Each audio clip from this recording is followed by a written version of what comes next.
자, 오늘 제가 준비한 말씀은 이사야서 21장입니다. 이사야서 21장 11절 12절만 제가 먼저 읽겠습니다.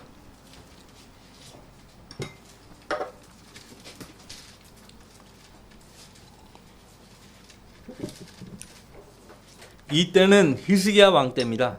21장은 히스기야 왕의 언급이 없지만 아시리아의 산립 왕이 유다를 침공하기 위해서 계획을 하죠. 그 시점은 히스기야 왕 때입니다. 그 시기에 하나님께서 선지자 이사야를 통해서 하신 말씀이에요. 두마에 대한 엄중한 말씀이라. 이 두마는 창세기 25장에 보면 이스마엘의 후손입니다. 이스마엘이 12 아들들을 낳죠. 그 모두가 다 통치자가 되는데 현재 지금 에돔 땅과 아라비아에 다 흩어져 그 아들들이 살고 있습니다. 지금 현재 아라비아의 그 후손들이 다 에서와 이스마엘의 후손이에요. 두마는 지금 에돔 땅을 가리켜 하는 말입니다. 두마에 대한 엄중한 말씀이라. 그가 세일산에서 나를 부르시기를. 세일산도 에돔 땅에 있습니다. 바숫구나 밤이 어떻게 되었느냐, 바숫구나 밤이 어떻게 되었느냐 하시니 바숫꾼이 말하기를 아침이 오나니 밤도 오리이다 하였도다. 너희가 물으려거든 물을지니 돌아오라 오라. 나 아침이 오나니 밤도 오리이다. 아침이 오기 전에 밤이 온다는 거예요. 현재 우리가 살고 있는 이 교회 시대는 밤이에요. 왜? 예수님이 육신을 입고 계시지 않지 않습니까? 예수님이 요한복음에서 나는 이 세상의 빛이라고 했어요. 세상의 참 빛이에요, 예수님이. 근데 그 예수님이 육신을 입고 현재 계시지 않기 때문에 밤이라고 하는 것입니다. 그래서 부활의 아침이 오기 전에 반드시 밤이 오는 거예요. 우리가 지금 밤에 있는 것입니다. 그것도 밤도 마가복음 13장에서 예수님이 네 경점으로 말씀하셨거든요. 그 네 경점 가운데 올해는 마지막 경점이 있어요. 마지막. 이제 곧 아침이 다가오는 거예요. 곧 아침이 다가오는 거예요. 그런데 밤이 지나고 아침이 다가오는 그 모든 광경을 눈뜨고 지켜보는 자는 누구인가 하니까 파수꾼입니다. 잠을 자지 않고 깨어서 파수하는 파수꾼만이 밤이 지나고 아침이 오는 것을 볼 수 있는 거예요. 우리 모두는 이 교회 시대의 파수꾼입니다. 그것을 아셔야 돼요. 그런데 성경에서 깨어서 사람들에게 경고를 주는 사람을 파수꾼이라고 말합니다. 오늘날 여호와 증인들은 자신들을 파수꾼이라고 그렇게 말을 하는데 전혀 아니죠. 자, 이 시대에 구원받은 성도들은 예외 없이 누구나 하나님의 파수꾼인 것을 알아야 하는 것입니다. 여러분은 하나님의 파수꾼이에요. 잊지 마셔야 돼요. 이사야서 58장 1절 말씀 보시면 파수꾼에게는 나팔처럼 크게 외칠 수 있는 목소리가 있어요. 다 목소리 가지고 있잖아요. 그 목소리 어디에다가 쓰는 거예요? 복음을 외치는데 사용하셔야 돼요. 오늘날 구원받은 성도들은 자신의 목소리를 진리를 외치는데 전혀 사용하지 않습니다. 그런데 에스겔서 3장 18절 말씀에 따르면 자기 목소리를 진리를 증거하는 데 사용하지 않으면 그건 중죄에 해당돼요. 인자야, 내가 너를 이스라엘 집에게 파수꾼으로 세웠나니 내 입에 있는 말을 듣고 내게서 나오는 경고를 그들에게 주라. 내 생각을 전하라. 그 말이 아니에요. 내게서 나오는 경고를 그들에게 주라 이거예요. 결국 파수꾼은 하나님의 말씀을 전파하는 사람이에요. 내가 악인에게 말하기를 너는 반드시 죽으리라 할 때에 내가 그에게 경고도 주지 아니하고 그 악인에게 그의 악한 길에서 떠나라고 경고하여 그의 생명을 부활하고 말하지도 아니하면 바로 그 악인은 그의 죄악 가운데서 죽을 것이나 나는 내 손에서 그의 피를 요구하리라. 에스겔서 3장 17절 18절 말씀이에요. 우리가 지옥의 시체를 알고 있으면서도 사람들에게 전하지 않으면 하나님은 우리에게서 지옥에 들어간 죄인의 피를 요구하시겠다고 말씀하세요. 하나님께서 선지자 에스겔을 파수꾼으로 세우셨듯이 이 시대에 구원받은 우리 성도들도 파수꾼으로 세워진 사람들이에요. 잊지 맙시다. 하나님이 선지자 이사야에게 명령하여 말씀하셨습니다. 자, 6절 말씀 보세요. 6절 말씀. 주께서 내게 이같이 말씀하시기를 가서 파수꾼을 세우고 그가 보는 것을 선포하게 하라 하시더라. 선지자 이사야로 하여금 파수꾼을 따로 세우라 이거예요. 그래서 그가 보는 것을 백성들에게 선포하게 하라고 하나님께서 말씀하신 거예요. 그래서 선지자 이사야는 하나님 말씀에 따라 참으로 훌륭한 파수꾼을 세워서 파수를 보게 했어요. 자, 한 사람은 많은 제한을 갖고 있죠. 그러니까 또 다른 사람을 세워서 나를 대신해서 전하게 하는 거예요.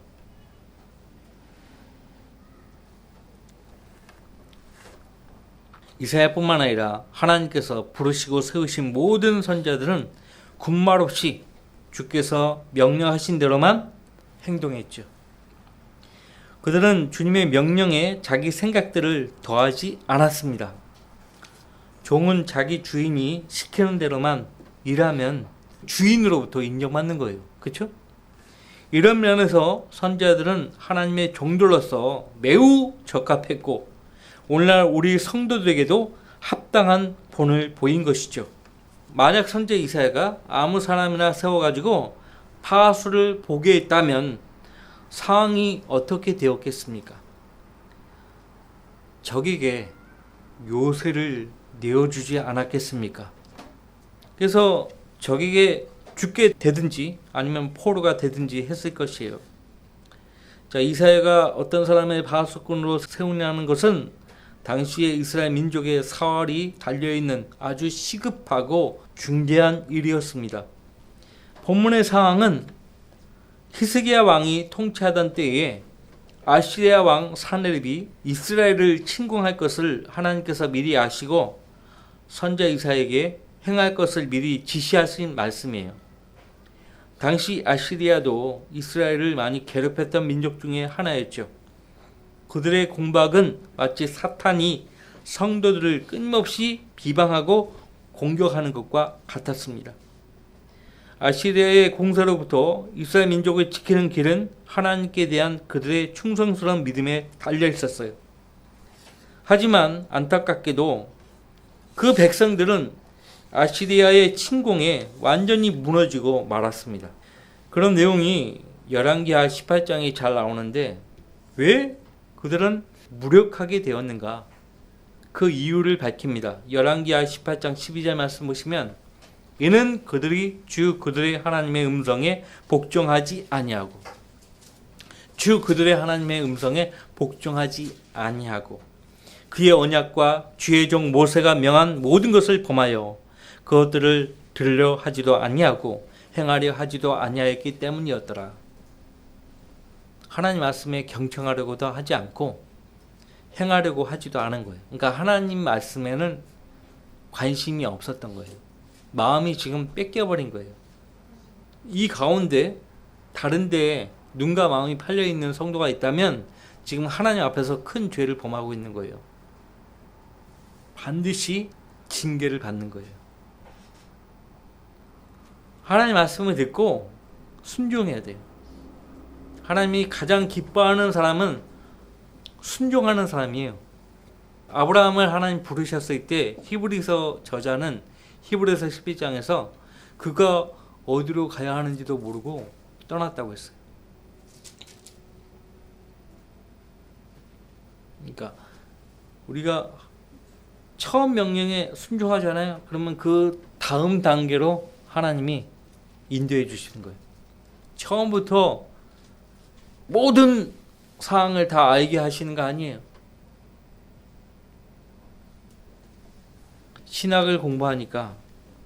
신학을 공부하니까 그 다음 하나님께서 그 사람을 어떻게 쓰실지 보여주시는 거예요. 너는 목사가 되어야 해. 너는 선교사가 되어야 해. 처음부터 하나님이 그렇게 알려주시고 그 사람 부르신 거 아니에요. 하나님이 딱 인도하시면 거기에 순종하면 되는 거예요. 그러면 그 다음 단계 보여주시는 거예요. 예, 스텝 바이 스텝이에요. 그래서 순종할 때마다 내 믿음이 성장하는 겁니다. 순종하지 않잖아요? 그럼 그 사람은 항상 제자리. 예, 성장하지도 않은 채 성장하지 않으면 일단 그 사람은 미끄러지는 거예요. 결국 타락. 백슬라이딩이에요. 타락이 뭐예요? 백슬라이딩이에요. 영어로. 백슬라이딩이 뭐예요? 뒤로 넘어진다는 거예요. 처진다는 거예요. 미끄러진다는 거예요. 앞으로 계속 가야 되는데 백슬라이딩 하는 거예요. 자, 단순히 아시리아가 이스라엘을 침공했다고 생각하면 오산입니다. 하나님이요, 하나님의 믿는 데서 돌이킨 자기 백성을 징계하기 위해서요, 아시리아를 사용하시는 거예요. 그래서 잠언 16장 4절 말씀에 보면 주께서는 모든 것을 자신을 위하여 지으셨으니 정녕 악한 날을 위하여 지으신 악인까지라고 했어요. 역사적으로 바벨론 왕, 아시리아 왕 많잖아요. 그래서 하나님은 자기 자녀를 징계하기 위해 때로는 악인까지도 들어 쓰신다는 거예요. 하나님은 대환란 때 적그리스도를 통해 이스라엘을 징계하실 것이에요. 높은 망대 위에서 파수를 보는 파수꾼들을 여러분들 보신 적 있어요? 군부대에 가면 쉽게 볼 수 있죠. 그리고 이 사회의 주요 시설에는 이런 망대가 있어요. 그래서 경계를 서는 보초병들을 볼 수 있어요. 바로 그들이 파수꾼이에요. 경계를 서는 거예요. 경계를 서는 게 뭐예요? 깨어서 지키는 거예요. 그렇다면 이 시대의 파수꾼들은 진정 누구입니까? 바로 여기에 앉아 계시는 성경대로 믿는 그리스도인들이에요. 성경대로 믿는 사람들이야말로 마지막 세대에 하나님께서 세우신 참된 하나님의 종들입니다. 하나님의 종들은 장로회에서 안수받은 목사들만을 말하지 않아요. 에베소서 6장에 따라 하나님의 전신갑옷을 입은 예수 그리스도의 선한 군사들이라고 성경은 말씀하고 있고, 성령의 양날선 칼인 하나님의 말씀을 가지고 멸같이 읽고 기록된 대로 믿고 공부하고 암송하고 때때로 그 말씀들을 인용하고 사용하고 진지하게 기도하는 하나님의 사람들이 파수꾼이에요. 하나님의 종들이에요. 여러분이에요. 잊지 마세요. 이 시대의 파수꾼들은 하나님께서 부르시고 세우신 사람들이에요. 바로 우리예요. 그렇기 때문에 하나님께서 우리를 파수꾼으로 부르시고 세우셨다는 사실로 기뻐해야 합니다. 자부심을 가지고 하나님을 섬겨야 돼요. 파수꾼아 밤이 어떻게 되었느냐? 대답할 수 있어야 돼요. 여러분에게 지금 파수꾼아 밤이 어떻게 되었느냐라고 묻고 있습니다. 그런데 파수꾼은요, 적을 식별할 수 있어야 돼요. 적을. 누가 적인지 그것을 식별할 수 있어야 돼요. 여러분들 4절 말씀부터 6절까지 잠깐 볼까요? 거기 이사야서 21장 4절부터 6절. 내 마음은 고동치고 두려움이 나를 놀라게 했으며 그가 내 즐거움의 밤을 내게 두려움으로 바꾸었도다. 식탁을 마련하고 망류에서 파수를 보며 먹고 마시라. 너희 통치하더라. 일어나서 방패에 기름을 바르라. 주께서 내게 이같이 말씀하시기를 가서 파수꾼을 세우고 그가 보는 것을 선포하게 하라 하시더라. 전쟁을 준비하라 이거예요. 적들이 오고 있으니까 준비하라 이거예요. 그래서 망류에서 식탁을 마련하고 먹으면서 싸우는 거예요. 망류에서 파수를 보며 먹고 마시라. 너희 통치하더라. 일어나서 방패에 기름을 바르라. 우리의 적은 마귀와 그의 악한 세력들이에요. 에베소서 6장이 잘 나오죠. 그들은 지금도 믿지 않는 사람들의 마음을 어둡게 해서요, 그리스도의 복음을 믿지 못하게 방해합니다. 고린도후서 4장 4절 말씀이죠. 그리고 그들은 로마서 15장 22절 말씀에서 말씀하신 대로 진리가 확산되지 못하도록 가로막아요. 방해한다고요. 고린도후서 11장에 따르면 그들은 의의 종으로 가장해서요, 구원을 받은 사람들이 진리의 지식에 이르지 못하도록 또 방해합니다. 잘 믿는 여러분을 어떤 모양으로든지 성경적인 믿음에서 떠나도록 하는 시도는 마귀가 획책하는 이름을 눈치챌 수 있어야 돼요. 그러한 일이 교회 안에서 이루어지고 있으면 미혹되지 말라고, 악한 사귀면 좋은 행실을 부패시킨다고 외칠 수 있어야 돼요. 자, 영이 잘못돼 버리잖아요. 하나님과의 교제에서 멀어져 버리잖아요. 변질돼 버리잖아요. 믿음이. 그러면 이제 그 입에서 나오는 말들은요, 전부 상대의 믿음을 파괴하는 말들이에요. 그러니까 어떤 형제와 어떤 자매와 교제하다 보면 이 교회가 잘못되고 있으니까 나가자 이거예요. 나가자. 마귀가 교회 안에서 획책하는 것은요, 궁극적으로 교회 파괴예요. 교회 파괴만 하면은 마귀는 소정의 목적을 이룬 것이기 때문에 그 쓰임 받은 사람들은요, 비참해집니다. 어디 갈 데도 없어요. 자기들끼리 모인다고 해봤자 오래 못 가요. 식탁을 마련하고 막내에서 파수를 보며 먹고 마실 수 있어야 한다라고 하나님 말씀하고 있어요. 파수꾼들은 깨어 있어야 돼요. 그래서 경계를 멈추어서는 안 돼요. 경계를 서다가 적들을 발견했다면 자신이 본 것을 즉시로 선포할 수 있어야 되는 거예요. 하나님은 선지자 에스겔에게 말씀하시기를 적이 나타나면 나팔을 불라고 말씀하셨다고요. 에스겔서 33장 1절 말씀부터 읽어드리면, 주의 말씀이 다시 내게 임하여 말씀하시니라. 인자야, 내 백성의 자손들에게 고하여 그들에게 말하라. 내가 한 땅에 칼을 가져올 때 그 땅의 백성이 그들의 지경에서 한 사람을 택하여 그들의 파수꾼으로 세워 그가 칼이 그 땅에 임하는 것을 보고 나팔을 불어 백성에게 경고하였는데, 누구든지 나팔 소리를 듣고 경고를 취하지 아니하여 그 칼이 그에게 임하여 그를 제거하였으면 그의 피는 그 자신의 머리로 돌아갈 것이라. 그가 나팔 소리를 듣고 경고를 받아들이지 아니하면 그의 피는 그의 머리로 돌아갈 것이나 그 경고를 받아들이는 자는 그의 생명을 구할 것이라. 그러나 그 파수꾼이 칼이 임하는 것을 보고서도 나팔을 불지 않아 백성들이 경고를 받지 못하여 칼이 임하여 그들 가운데 어떤 사람을 제거하게 되면 그는 그의 죄악 중에서 제거되지만 그의 피는 내가 파수꾼의 손에서 구할 것이니라. 여러분들이 바로 옆에 지옥을 가고 있다는 것을, 바로 옆에 있는 사람이 지옥으로 가고 있다는 사실을 알았음에도 불구하고 그에게 복음을 전하지 않았다면 그에 대한 핏값을 복음을 전하지 않는 바로 여러분에게 묻겠다는 거예요. 무서운 말씀이에요.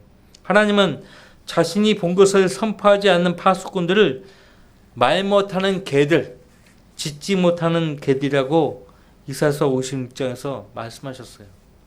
너희 모든 들짐승들아, 산림 가운데 있는 너희 모든 짐승들아, 와서 먹어치우라. 그의 파수꾼들은 눈멀었고 그들은 모두 무지하며 그들은 모두 말 못하는 개들이니 그들이 짖지를 못하며 잠자고 눕고 졸기를 좋아하느니라. 정녕 그들은 만족할 줄 모르는 욕심 많은 개들이며 깨닫지 못하는 목자들이라. 누군가가 교회를 찾아왔는데 그가 지금 지옥으로 가고 있는지 어떤 상황이 있는지 파악도 못하는 가짜 목사들이 너무나 많은 거예요. 그래서 교회 놀이 하다가 다 같이 지옥으로 가는 거예요. 이렇게 짖지 못하는 개들, 말 못하는 개들에 대해서 계속 하나님 말씀하십니다. 정녕 그들은 만족할 줄 모르는 욕심 많은 개들이며 깨닫지 못하는 목자들이라. 그들 모두가 그들 자신의 길만을 보나니 모두가 자기 자리에서 자기의 이익만 도모하고 말하기를 오라 내가 포도주를 가져오리니 우리가 독주를 진탕 마시자 내일도 오늘처럼 더 많이 풍요하리로다 하느니라. 사건들이에요. 사건들. 하나님은 파수꾼을 세우신 목적이 무엇인지 우리에게 말씀을 통해서 밝히셨습니다. 그것은 진리를 수호하고 자기 필요 하신 자신의 교회를 모든 악으로부터 지키라고 세우신 거예요. 지금 적이 노리는 것은 하나님 말씀인 진리를 훼손하고 어떻게 해서든지 사람들로부터 그 진리에 접근하지 못하도록 가로막는 거예요. 한 사람이 한 집안에서 구원을 받고 진리에 눈을 뜨게 되면 나머지 가족들이 달려들어요. 달려들어가지고 그 진리에 따라 하나님을 섬기지 못하도록 방해합니다. 우리 다 경험하잖아요. 경험했잖아요. 여러분이 적들의 동태를 식별했다면 적이 나타났다고 외쳐야 돼요. 여러분이 보는 것을 선포할 수 없으면 여러분은 결코 파수꾼이라고 말할 수 없어요. 제가 전에 다녔던 교회에서 이제 한국 힘쟁이 성경 알고 너무 좋으니까 사다 주고, 예? 사다 주고, 그 다음에 이 한국 힘쟁이 성경 가지고 이제 공부도 하고 하니까 교회에서 알아버린 거예요. 나 외에 또 다른 몇몇 그 형제자매들이 나는 몰랐어요. 나만 그렇게 이 한국 힘쟁이 성경 아는 줄 알았다고요. 근데 비밀리에 그런 모임들을 갖고 있었던 거예요. 그러니까 어느 날 갑자기 교회에서 공개하는 거예요. 한국 힘쟁이 성경을 가지고 현혹하는 무리가 있다고. 선동되지 말고 발견되면은 즉시 교회에 알려달라고. 거기엔 나도 포함돼요. 그래서 제가 이제 목사한테 찾아갔죠. 왜 이 하나님께서 지키신 성경을 공격하느냐고, 싫어하느냐고. 그러니까 자기 가방에서요, 한국 힘쟁이 성경을 꺼냅니다. 그분이 일제 강점기 때부터 영어 교사예요. 그때 나이가 거의 지긋했죠. 거의 80 넘었죠. 그러니까 영어를 알아요. 잘 알아요. 통역도 하시고 번역이 잘못됐다는 거예요. 본인도 영어 킴제이 성경이 권위 있는 성경인 걸 아는데 킴제이 성경에서 번역을 할 때 번역 잘못됐다는 거예요. 의역을 너무나 많이 했대요. 참, 그런 말은 귀에 들어오지도 않고 어쨌든 그분을 굉장히 존경했거든요. 근데 그 말을 듣는 순간 정내미가 떨어지더라고요. 존경심이 그냥 사라져버리더라고요. 자, 자기 가방에서 한국 킴제이 성경을 꺼냅니다. 그리고 이렇게 서재에 보니까 없었던 책들이 보이는데 피터 러커먼 목사님 요한계시록 주석서와 마태복음 주석서가 딱 꽂혀 있는 거예요. 보는 거지, 컨닝하는 거지. 네. 자, 그렇게 필요한 부분들을 이용하면서 참 이해할 수가 없어요.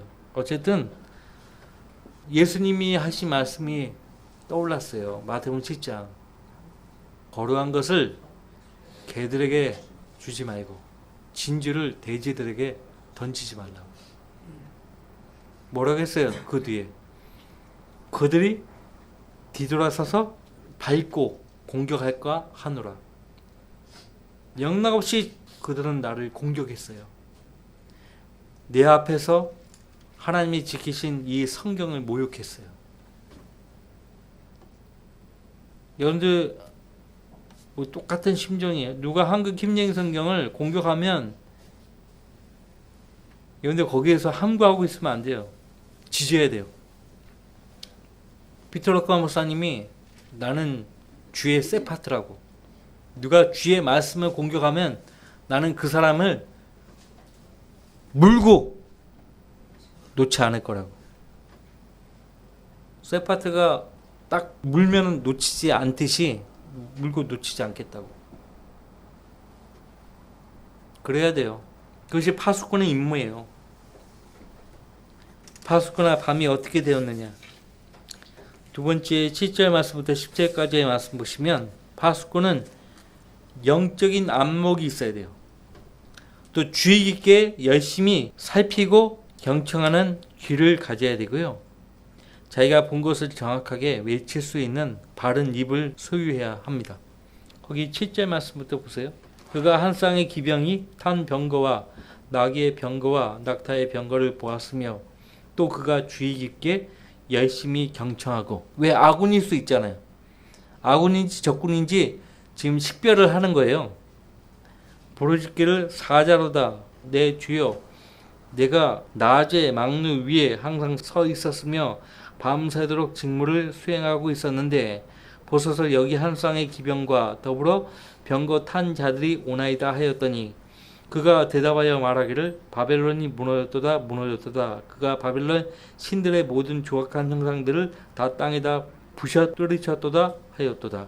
영어 본문에는 사자로다 할 때 라이온이라고 되어 있는데 사실 이 문맥을 자세히 살펴보면 일반적인 동물 사자를 말하는 것이 아니에요. 바로 재림하시는 예수님을 가리키는 거예요. 그래서 요한계시록에 5장부터 그 예수님을 가리켜 유다 지파의 사자로 말하고 있는 거예요. 전체 내용으로 보면은 재림하시는 예수님의 모습을 사자에 비유하고 있어요. 그래서 그 사자가 오면서, 예수님이 오면서 지금 현재 신비의 바벨론을 제거하시잖아요. 그 내용이 요한계시록 18장에 나옵니다. 무너졌도다 무너졌도다 그렇게 말씀하고 있잖아요. 이제 이 눈에 보이죠? 하나님 말씀 보이죠? 파수꾼이 지금 바라보는 분은 그냥 동물 사자가 아니에요. 재림하시는 유다지파의 사자, 바로 예수 그리스도예요. 요한계시록 19장에서 재림하시는 예수님의 모습을 이렇게 말합니다. 또 하늘에 있는 군대들이 희고 정결한 세마포를 입고 흰 말을 탄 그를 따르더라. 흰 말을 탄 그 예수님이에요. 주님이 오시면 계시록 17장과 18장에 기록된 대로 큰 바벨론 땅의 창녀들과 가증한 것들의 어미, 성도들의 피와 순교자들의 피에 취한 그 창녀를 심판하실 것입니다.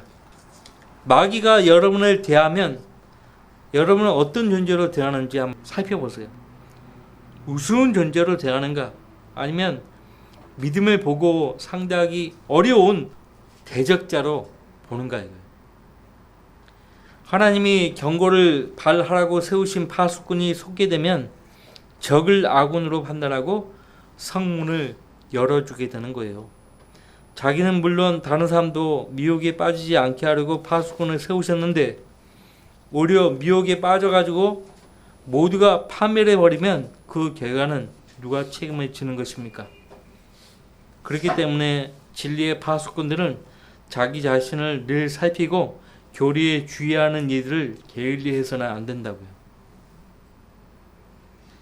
자, 여호수아의 기록을 보면요, 여호수아가, 군대대장 여호수아가 너무나 긴장한 나머지 주의 군대대장으로 오신 주의 천사 예수 그리스도를 제대로 인지하지 못했어요. 너는 누구냐? 신원을 밝히니까 그때 이제 여호수아가 주의 천사인 것을 알았죠. 처음에는 경계했어요. 그것이 파수꾼이에요. 어쨌든 알아봤잖아요. 주님이 하신 말씀대로 하지 않으면 믿음의 대열에서 떨어져 나가게 되어 있어요. 그래서 자기 자신과 교리에 늘 주의하지 않으면 안 됩니다. 자, 마지막으로 파수꾼아 밤이 어떻게 되었느냐, 11절 12절 말씀이죠. 자기가 지금 어느 때에 살고 있는지 정확하게 분별할 수 있어야 돼요. 그래서 올리브산 위에 예수님이 앉으셨을 때 그때 제 아들이 예수님께 조용히 와서 물었습니다. 언제 이런 일이 있겠으며 주께서 오실 표적과 세상 끝의 표적이 어떤 것인지 우리에게 말씀하여 주소서. 자, 주님이 뭐라고 말씀하십니까? 제일 먼저 미혹하는 이들이 있게 될 것이다 이거예요. 그래서 아무도 너희를 미혹하지 못하도록 주의하라고 당부하셨죠.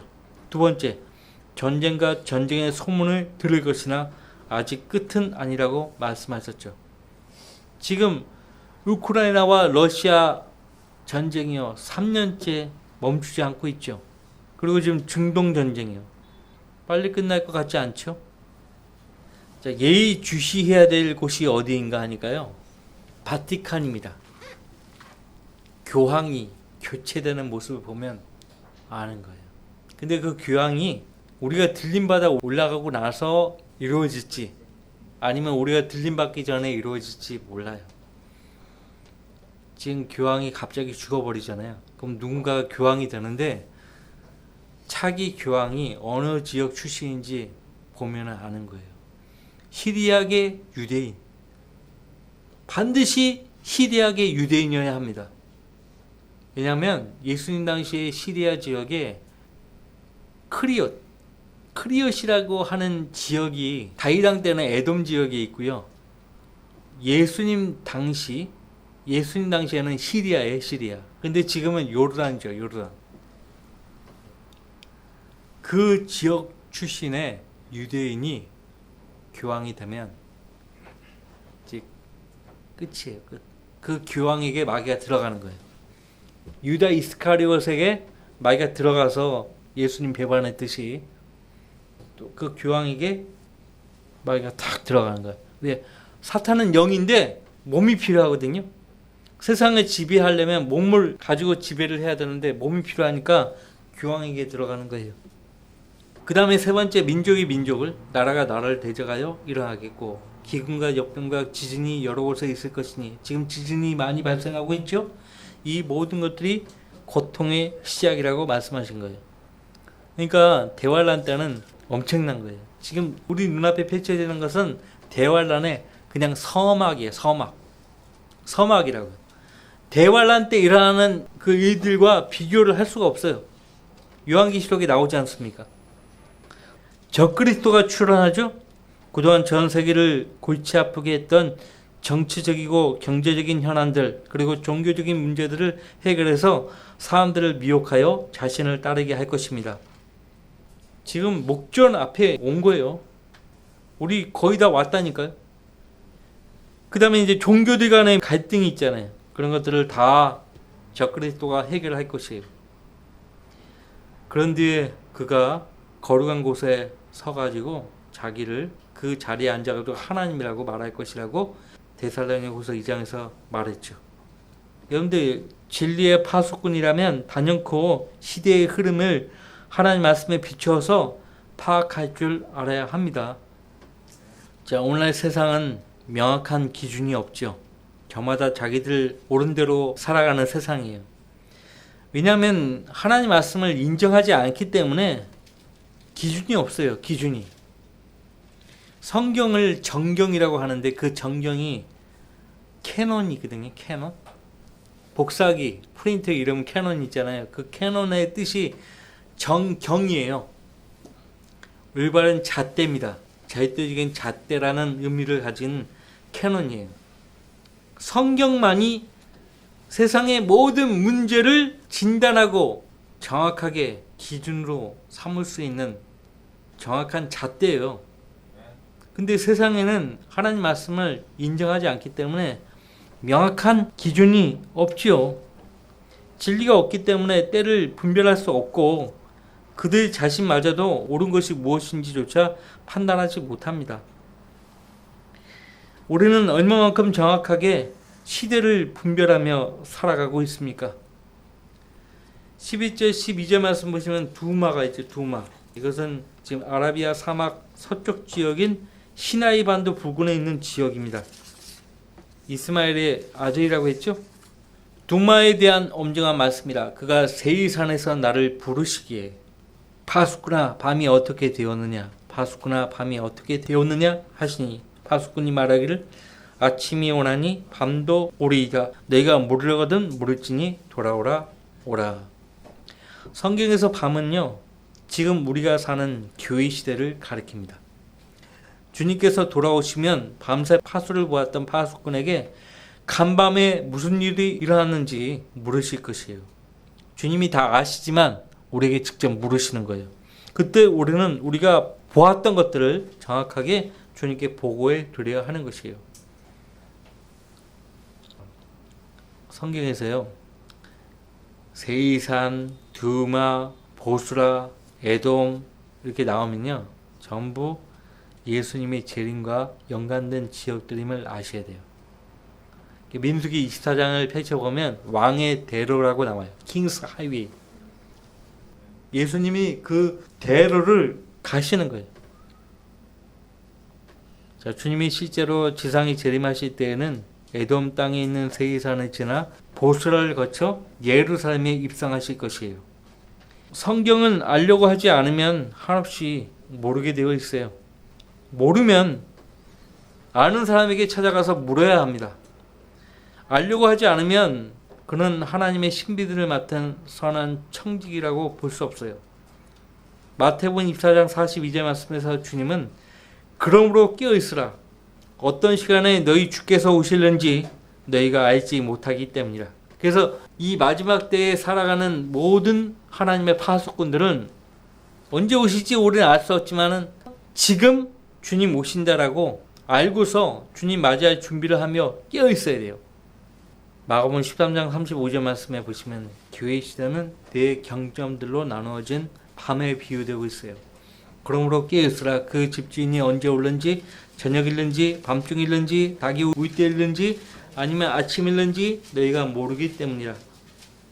여기서 저녁은요, 사도 시대에 해당됩니다. AD 30년에서 500년까지의 기간입니다. 오후 6시부터 9시 사이의 기간이죠. 밤중은요, AD 500년에서 1000년 사이의 기간이에요. 중세 암흑기죠. 밤 9시에서 12시예요. 한밤중이죠. 닭이 울 때예요. AD 1000년에서 1500년까지의 기간이에요. 오전 3시에서 6시 사이의 기간입니다. 이것이 아침이에요. 우리는 지금 아침을 향해서 가고 있는 거예요. 시기적으로, 역사적으로는 아침에 해당되지만 진짜 예수님이 오셔야죠. 예수님이 올 때까지 진짜 아침이라고 볼 수는 없지만은 영적으로는 우리가 마르틴 루터가 종교개혁을 하면서 아침이 시작되었어요. 이제 주님 오실 때가 얼마 남지 않은 거예요. 부활의 아침이 지나면 영원한 밤이 오는 거예요. 하나님의 복음에 순종하지 않은 사람들은 지옥으로 들어가서 그 지옥에는 어떠한 빛도 없다는 사실을 우리는 알려야 합니다. 칠흑같이 어두운 영원한 밤이 바로 지옥이에요. 영원한 밤이 오기 전에 주님께로 돌아오라고 외쳐야 합니다. 아끼지 말고 외쳐야 돼요. 나팔처럼 몫을 높여야 하는 것이에요. 자, 결론적으로 우리 파수꾼들이 기다리는 것은 아침이에요. 왜 아침을 기다립니까? 그 아침에 그 예수님이 오시기 때문에 우리가 아침을 기다리는 거예요. 밤새 파수를 하느라고 많이 지쳐있기 때문에 속히 아침이 오기를 간절히 바라는 것이죠. 주님을 섬기느라고 지쳐있는 성도들이 많잖아요. 그러니까 주님 오셔야 되는 거예요. 이 시대의 파수꾼들의 아침은 언제 오는 것입니까? 주님이 약속하신 대로 오셔야 되는 거예요. 로커 목사님은요, 이렇게 말씀하셨어요. 나는 세상의 종말이나 적그리스도를 기다리는 사람 아니다 이거예요.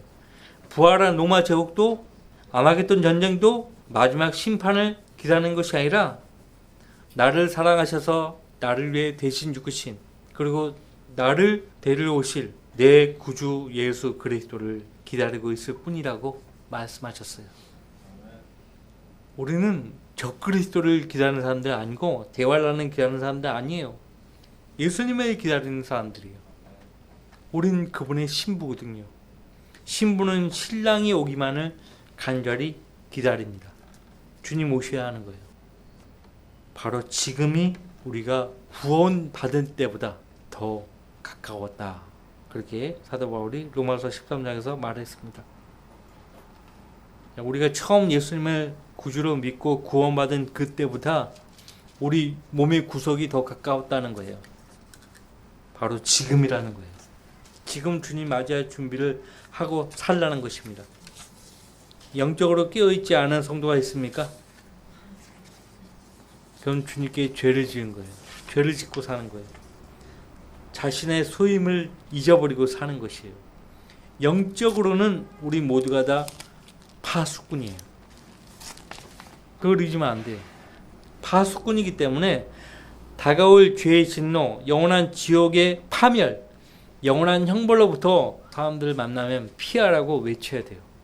그것이 첫 번째 우리 파수꾼의 임무고요. 두 번째는 예수 그리스도예요. 그분이 오시는 것을 우리가 볼 수 있어야 돼요. 그리고 그분 앞에서 반가이 맞이할 수 있어야 돼요. 항상 주님 맞이할 태세를 하며 살아야 됩니다. 언제라도 주님을 기쁘게 맞이할 수 있어야 돼요. 엉뚱한 장소에서 엉뚱한 짓거리 하다가 발견되면 안 돼요.